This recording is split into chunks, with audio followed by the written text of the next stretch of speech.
Jammi Kingdom just flew by today. Did you visit the Sanaa site? Sanaa is my new word for today. In Swahili, it means handicraft.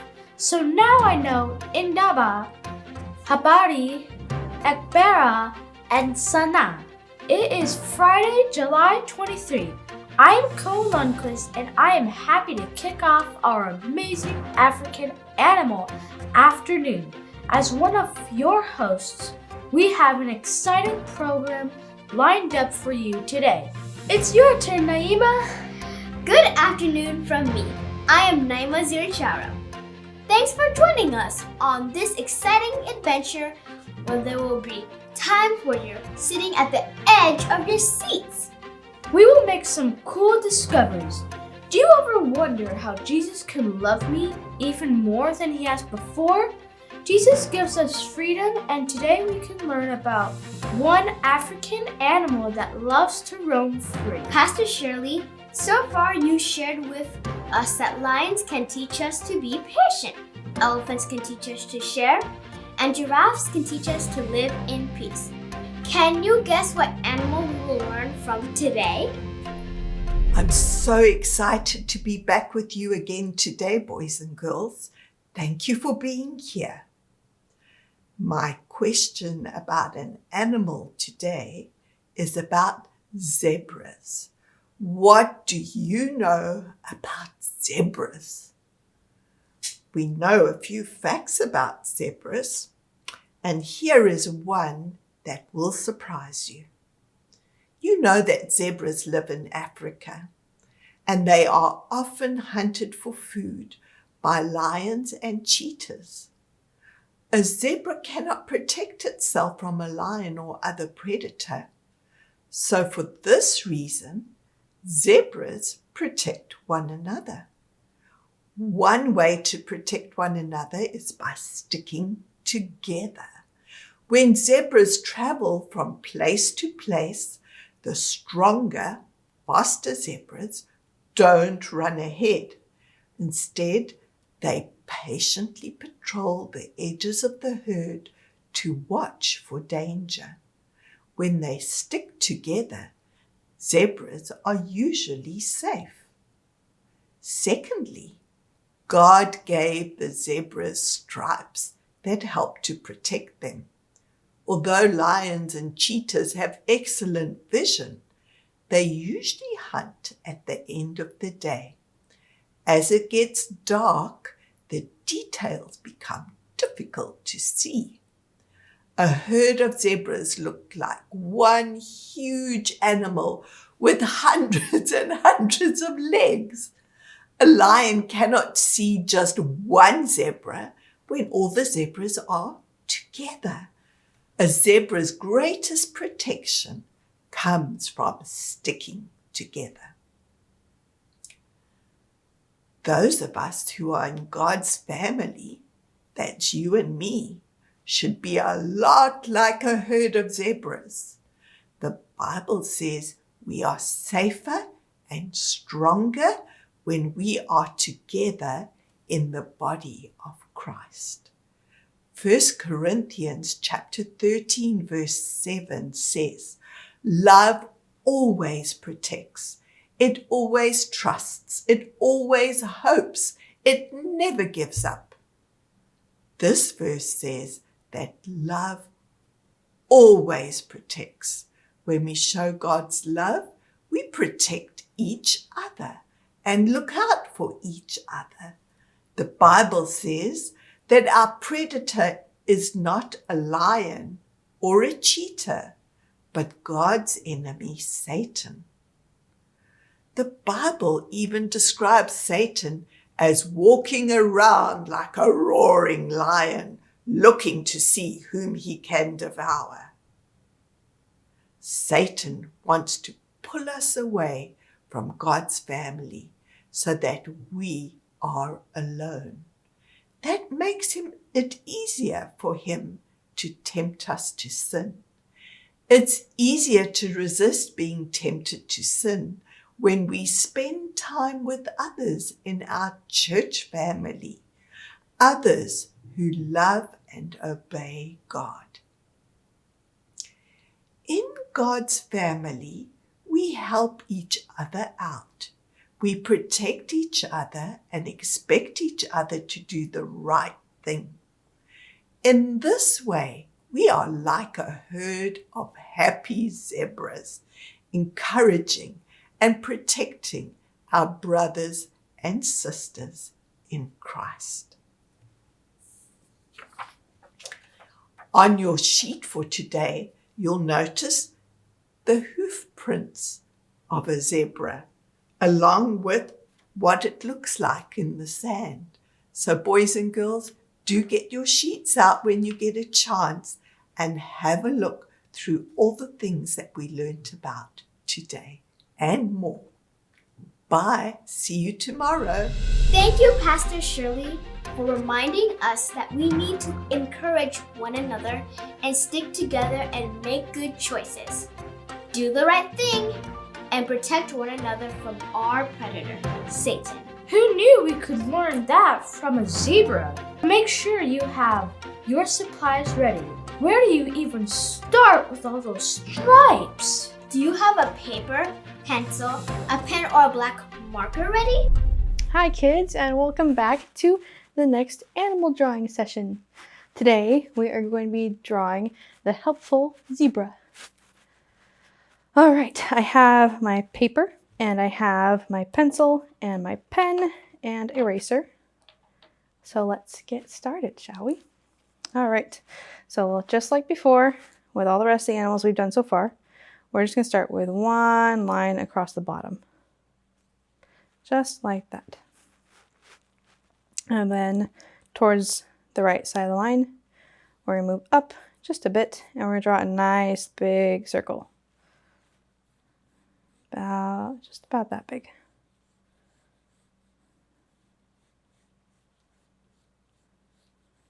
There we go. And then we're going to be drawing another circle next to it, the same size.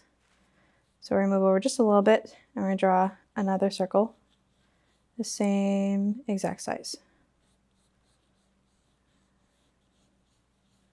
Now you want these pretty close together because zebras are kind of a little short. They're not very long. There we go. And see, they're right next to each other, same shape, same size. And if you draw the line like that, they're right next to each other, like that. All right, and now we are going to be drawing the belly, which is nice and big and round. Just like that, connecting the bottom of the circles together. Nice round belly. Also, feel free to pause at any time if you want to go take it a little bit slower. That's all okay. All right, and now at the very top of the circles, if this is the very top, we're going to be moving down just a little bit to right about here, and we're going to be drawing a straight line back. Just like that. It's going to have a slight curve, but it's being mostly straight. Just like that. All right, now we are going to be drawing the back legs.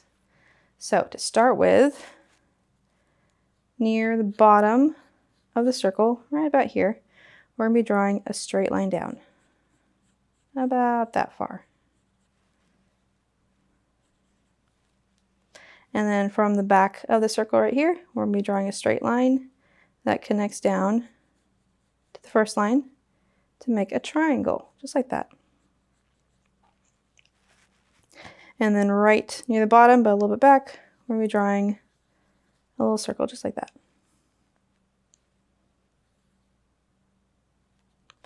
And then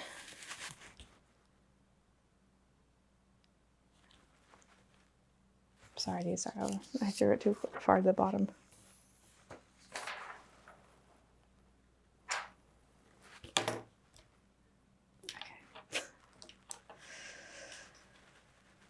Okay.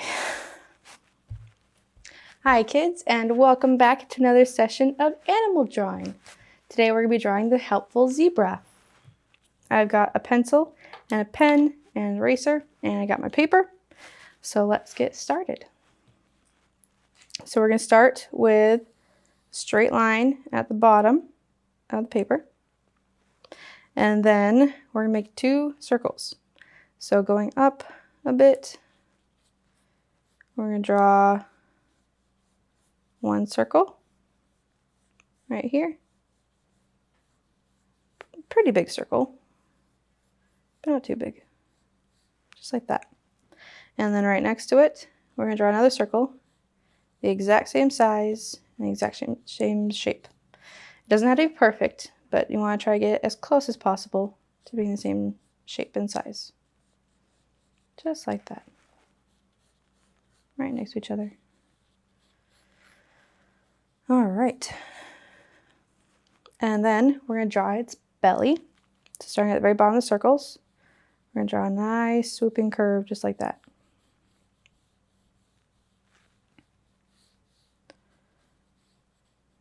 There we go. Looks almost like a little smiley face. All right, and then at the top of the circles, we're going to move down just a little bit and we're going to draw a straight line back, just like that. So it should be the tops of the circles peeking out over the line, just like that. All right, and now we're going to draw the back legs. So we're going to start just a little bit below the circle right here. We're going to be drawing a straight line down, just like that. And it should go just a little bit below the belly. And then, starting at the back of the circle, we're going to be drawing a straight line that connects to the bottom of the first line that we drew. Just like that. And then from there, just a little next to the bottom of it, we're going to be drawing a little circle. Not too big. Just like that. And then we're going to be drawing a rectangle coming off the bottom of the circle. And this one is going to be leaning just a little bit forward. Just like that. Coming down almost to the bottom, but not quite. Just like that. There we go.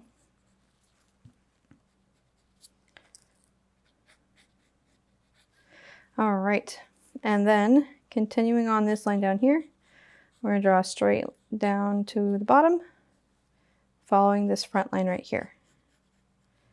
And then on the back, starting from the back corner, we're going to draw a little curve down to the bottom, just a little C shape, just like that, down to the bottom line.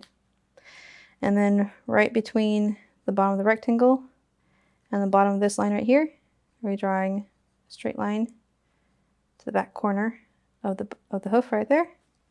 And that makes our little hoof. And then, like with the animals before, we're going to be smoothing out our lines a little bit.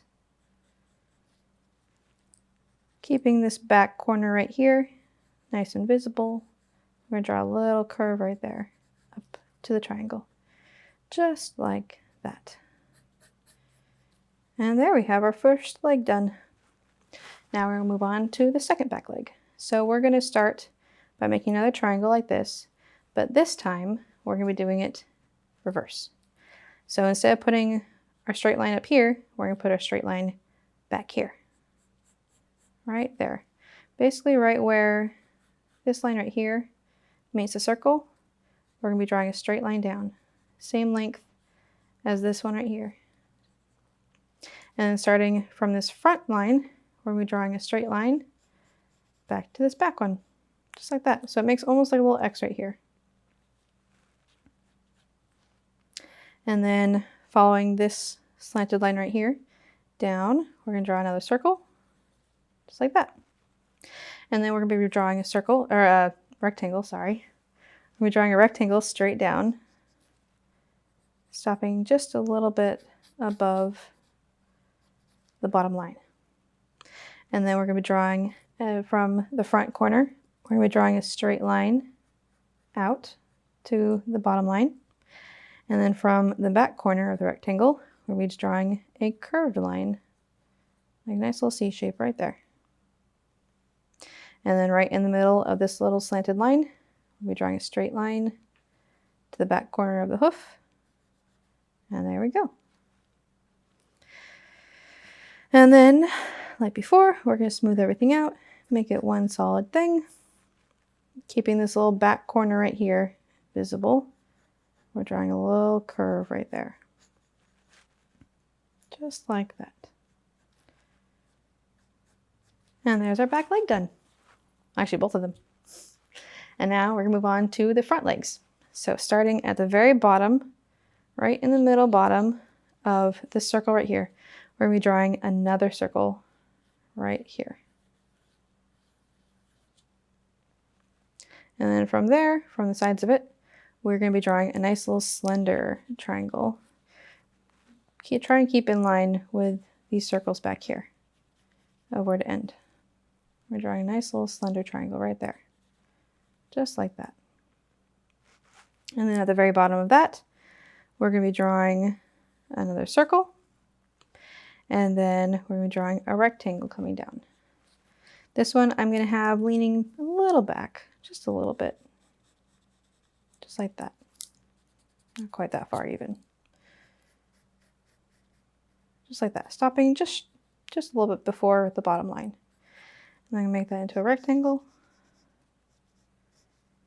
And then just like these legs back here, I'm going to have a straight line coming out from the front corner and a curved line coming out from the back corner. And then just like with these hooves back here, going to the middle of this slanted line right here, I'm going to go back to the corner with a straight line like that. And there's our hoof. And now we're going to smooth out our lines. So we're going to come up here, try and keep this a little bump right there. Just a nice little bump there in the front at that joint. And then we're going to smooth this out just like that, leading up to there. And this just like that.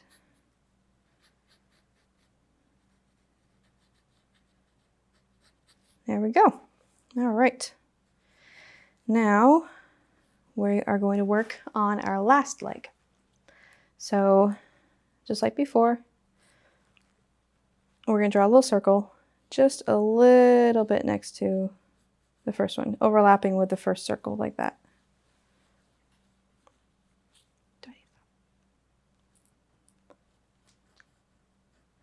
And then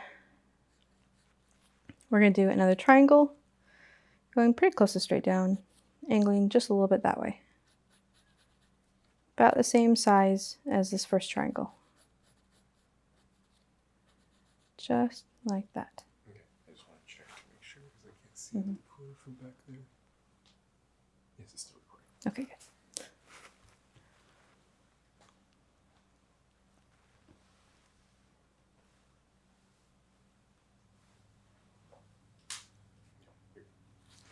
And then from the bottom of that triangle, we're going to add a little circle. And then from that, we're just going to draw a straight rectangle down.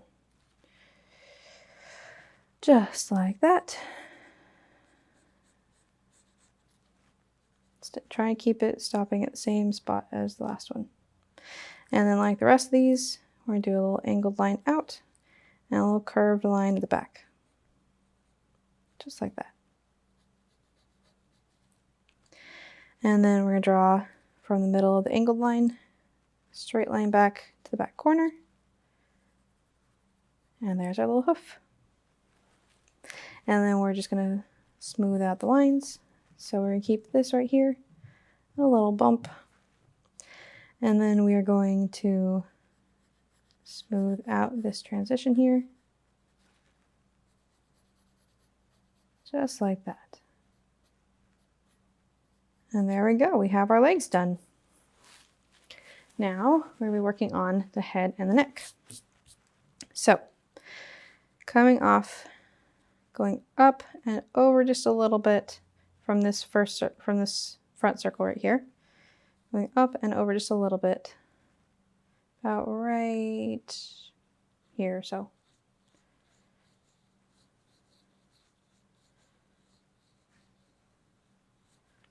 We're going to draw a little circle. Just like that. And then out in front of that, we're going to draw another circle, just a bit smaller than the first one. Just like that. And then we are going to connect the circles at the very top with a straight line like that. Just like that.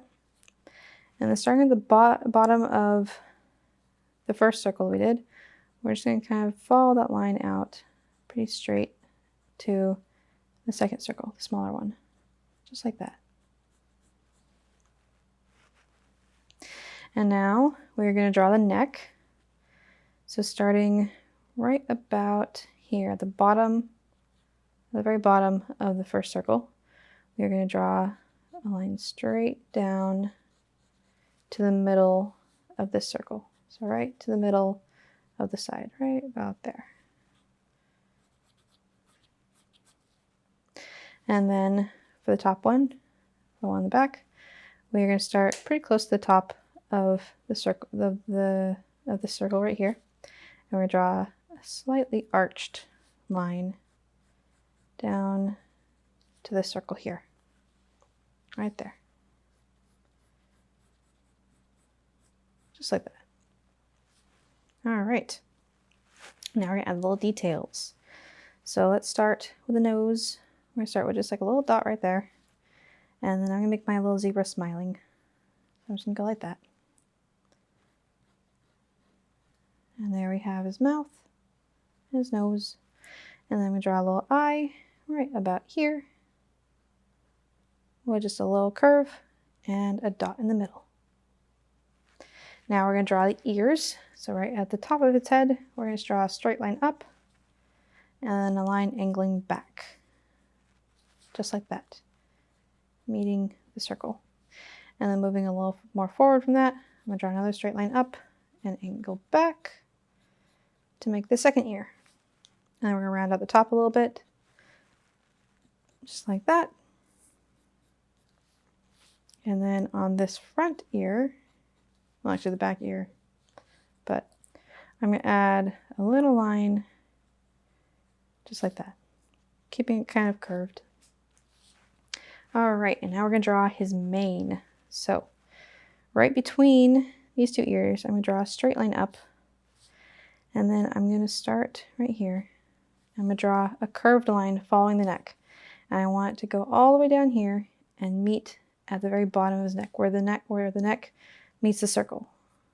I'm just going to do a curved line wrapping all the way around, touching right where the neck meets the circle, right there. And now the finishing step is just going to be drawing the tail. So coming down here to his back, I'm going to start right about here, and I'm going to do a tail. I'm going to start with a curved line, going down just a little bit. They don't have very long tails. Just like that, and then like that. And I'm making another line just below that meets at the bottom. And then with a zebra, I'm going to make a nice long teardrop. Just like that. All right, and now it's time for our pen. So we're going to start by outlining everything.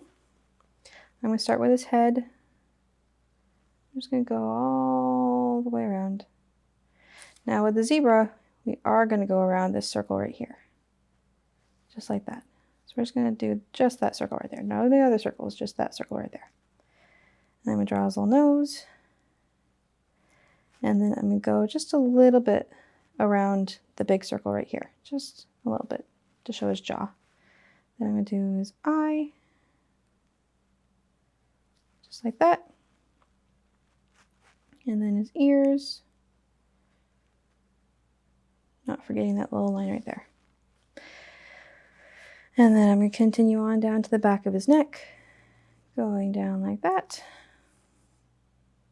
And then I'm going to do his mane real quick. All right, and then going down his back. and then around to its leg. Just following the outline.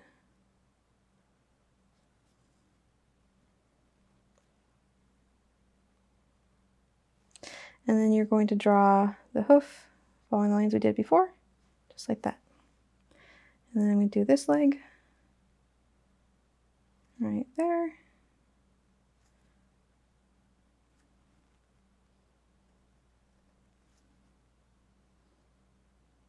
And you can use any pen for this. It could be a ballpoint pen. It can be a fancy pen like this. It could be even a marker. We'll do his little tail. And you can do these in any order that you want. I'm just going to do it this way. I'm going to draw his big belly. And then his front legs. And when you're doing the front legs, you want to make sure to keep this little bump right here. Right there. And then the hoof.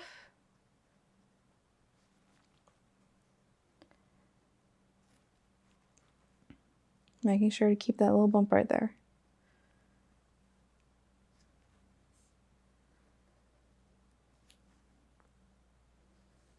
And there we go. The legs are all done.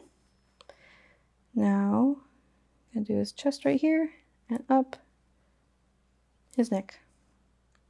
All right, and there we have the zebra all outlined. But it's not a zebra without stripes, right? So we're going to draw stripes all over his body, and don't forget his mane too. You want to make sure that you get his mane. So I'm just going to do some little stripes on the front.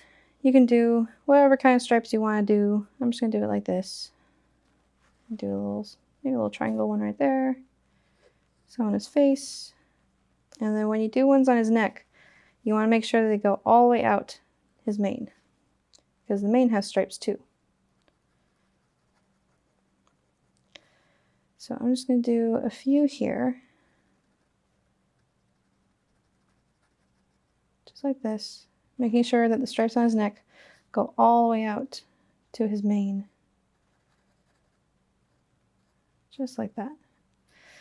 And then you can do stripes all the way down his neck. And on his body.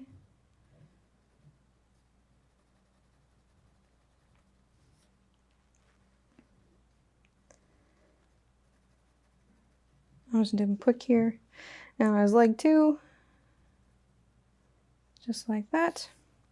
And then after all that, you will end up with a zebra like this with a bunch of stripes on it.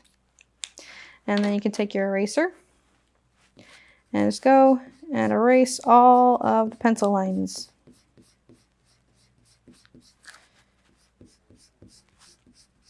And feel free to take your time with this and take your time with drawing the stripes. You can feel free to pause at any time. The stripes will take a while. All right. And then just erase everything, all the pencil. Brush away the crumbs. And there you have a zebra. And the last step is to sign your name. Just like that. All right. And that is our zebra. I hope you guys have a great evening, and I will see you on the next video. Did you have fun putting all those stripes in place? That was great! Thank you for teaching us more about God's creation and the zebra at the same time.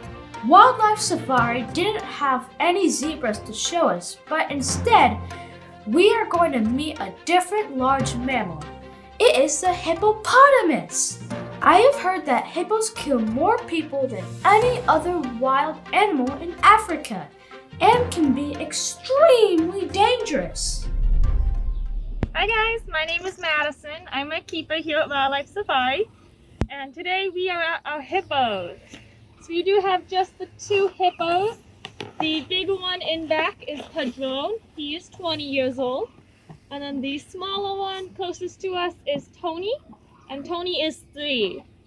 So if you follow us on Facebook, you might be aware that we do Tony Tuesdays. Tony here is the star of Tony Tuesdays. It's all about him. So we do just have the 2 hippos here at Wildlife Safari, and they are both males. So they are just a companion pair, no breeding, anything like that going on. Hippos can live about 40 to 50 years on average, so they still got several years left together. Padrone is only about middle-aged. And Tony is just starting out, so you can actually see the size difference between them. So hippos become full-grown at about 5 or 6 in general. Males will continuously grow in very small increments throughout their whole life. So even Padrone here is expected to get at least a little bit bigger. But they become mature at about 5 or 6, and females stop growing at about 5 or 6. So eventually, Tony will be as big or even bigger as Padrone. And they are just eating one of their favorite foods. We got some hay on the ground for them. This is their breakfast and dinner food. So we do feed them breakfast on the bank, as you can see. It's quite the mess we got out here. But then up in the barn on the other side of that tree is where we feed them their dinner. So hippos can eat about 80 pounds of food in one day. So they are pretty much constantly eating throughout their day. They are very large animals, so they do got to keep up their body weight. So we give them hay and then also lots of fruits and veggies. One of their absolute favorites is melon. Padrone loves cantaloupe, watermelon, any sort of melon in general. While Tony is actually a very big fan of jicama, which is a root vegetable. And Tony's coming up and close for us.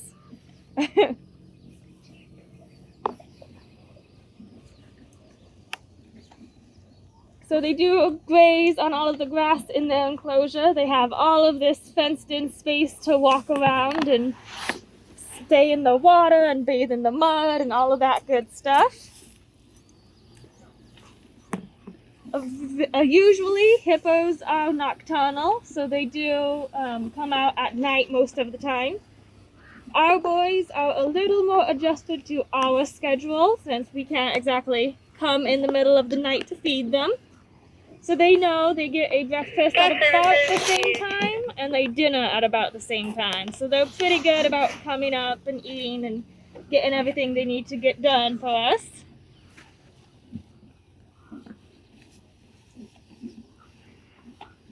And do they swim?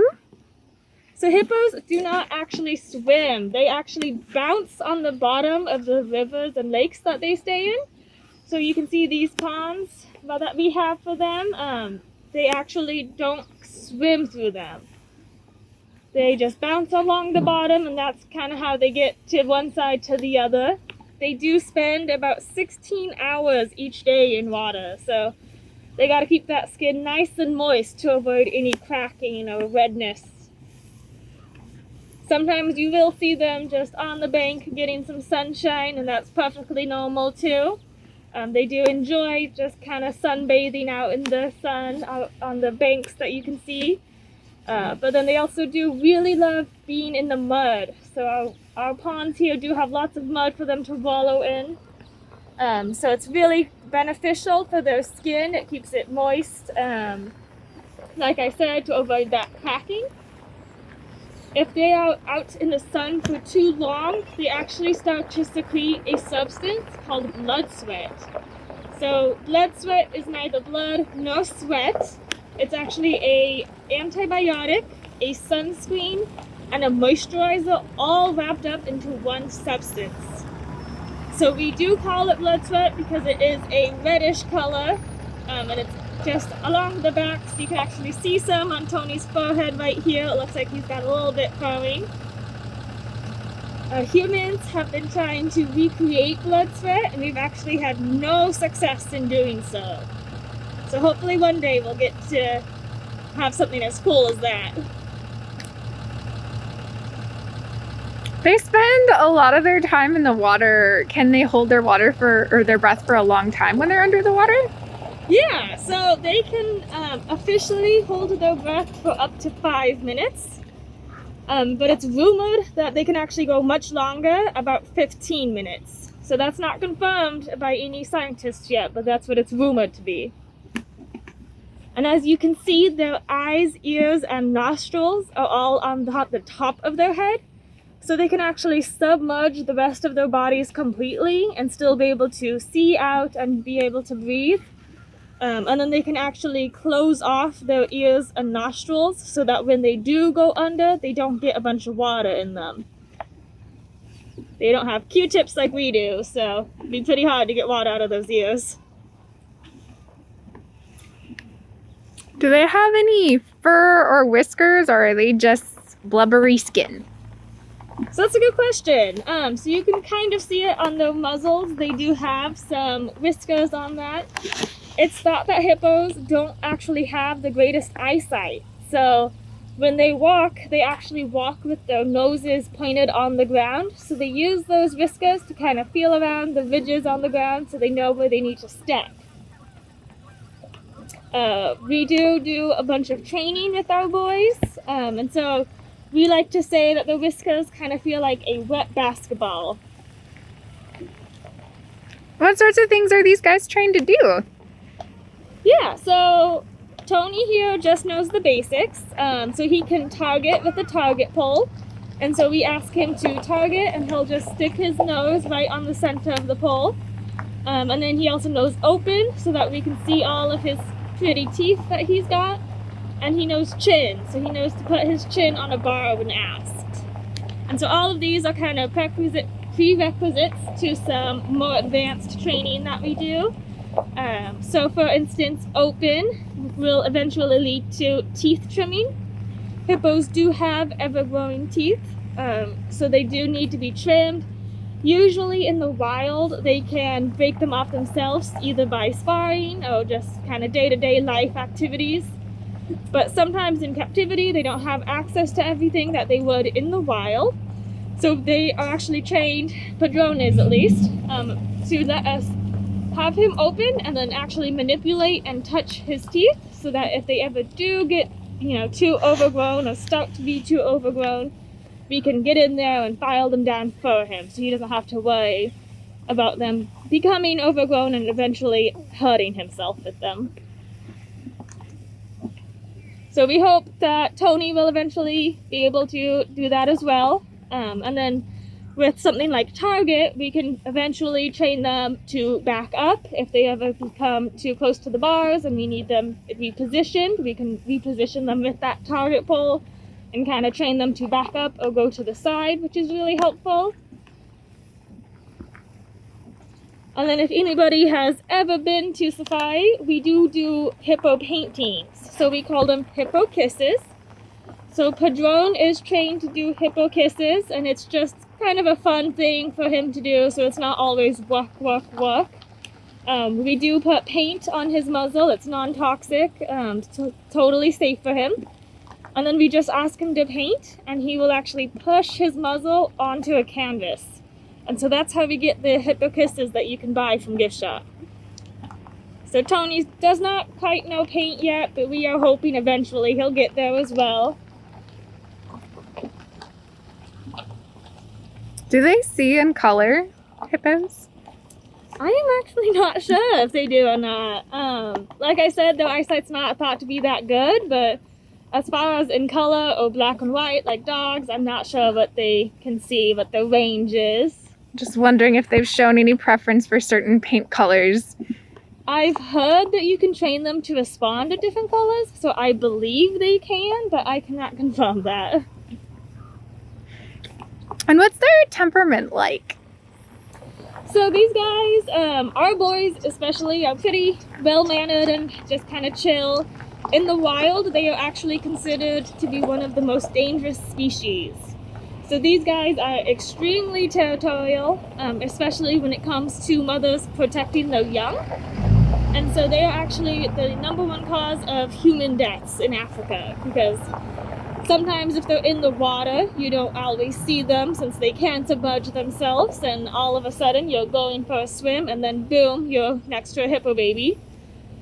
So a lot of the time it's mothers protecting their young, but males do get very aggressive about their territory. And they will fight other males for the rights to their territories and the other females.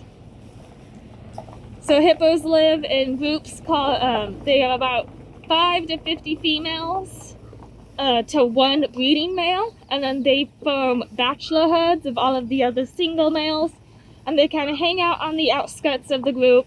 They're not, allowed to breed with any of the females or anything like that. And then if any of the bachelor boys decides, hey, I want to be the top dog, they challenge the breeding male. And then that's when you get two hippos fighting for those rights. So luckily our boys, they get along really well. They do share their territory really well. We don't have any females here for them to fight over, which is helpful. We are not set up to breed, so we will not be getting a female in, unfortunately. But really, we only have the space for two hippos anyway, so it's just going to be a bachelor life for these two. Males can get about 5,000 to 6,000 pounds once they are full grown and about as big as they're going to get. Females are just a little less, usually about 4,000 to 5,000, so these guys can get really big. We don't have a scale to weigh our boys, but we think that Padron is about 4,500, and then Tony would be about 2,500. So he's catching up, but he's still got some growing to do. That's crazy. All right, well, thanks so much for introducing us to the hippo boys. It's really, really fun to see them up close. They're really fascinating animals. Yeah, it's always a pleasure. We love to show them off. Thanks, boys. Enjoy your snack. I've learned so much more about God's amazing hippos today. Now for another exciting animal story by Pastor Dick and our Be Ready puppets. Ranger Tracy, could we visit Lake Kariba for our safari today? Hello, Adam. Why Lake Kariba? Because I want to meet Mbizzy the zebra. I hear she still lives on the lake. I've heard about Mbizzy and her dazzle. I wonder if we might actually meet one of them. Let's go see. But while we travel, tell us Mbizzy's story, Rachel. The story begins long before there was a lake, just a giant Zambezi River, making lots of noise as it's roaring through the mountain canyons on its rush toward the ocean. There were some men from South Africa who were worried about where to get electricity. Many people lived in Johannesburg and other growing cities. Everyone wanted power and lights. Is that why they built the world's largest dam on the Zambezi River? You're right, Adam. The men decided to stop the Zambezi with the Kariba Dam. Tons and tons of concrete that would create one of the largest lakes. They designed the dam so it would have machines that would use the moving river water to make electricity. Enough electricity to power most of southern Africa. It was a big plan with even bigger problems. One of the problems was the Bantanga people. More than 57,000 of them lived beside the river, right where the dam would make the new Lake Kariba. They would have all to find new places. The government found places for the Batanga people, but the new homes were nowhere as nice as their old homes beside the river. They were very sad to leave. And there was another problem, one that the men building the dam hadn't even thought about. The valley that would become the Lake Kariba was full of animals. Where would the animals go? Everyone learned about the problem when the valley began to fill up with water. Most animals are pretty smart. When there's a flood, they just walk to higher ground and wait till the flood is over. But with the new dam, the flood was going to stay there forever. That's where Mbizzy the zebra comes in the story. Zebras live in family groups. People call them dazzles. And Mbizzy led her dazzle high onto one of the hills. What she didn't know was that one of her safe hilltops was going to be in the middle of Lake Kariba. Most of the other animals did just what Mbisi did. They moved to the safety of higher ground. But the water continued to rise. And rise! And rise some more. Until the new Lake Kariba was dotted with dozens of bushy islands that they were shrinking away, getting smaller and smaller every day. Mbisi's story includes another hero. Who was that, Ranger Tracy? Another game ranger. His name was Rupert Fothergill. He looked out at the little islands and saw lions and leopards and warthogs and impalas and kudu and waterbucks and every other kind of African animal, all living tightly together as their home became a lake. They were all going to drown. More than 5,000 animals, including Mbisi and her Dazzle family. Ranger Fothergill was not going to let that happen. He got all of the fishermen together, explained the problem, and asked them to bring their boats and help him rescue all 5,000 animals. All of them? All they could convince to come, but it was hard. The lions and leopards wanted to run away from the men who were coming to help them. Then some of the animals understood.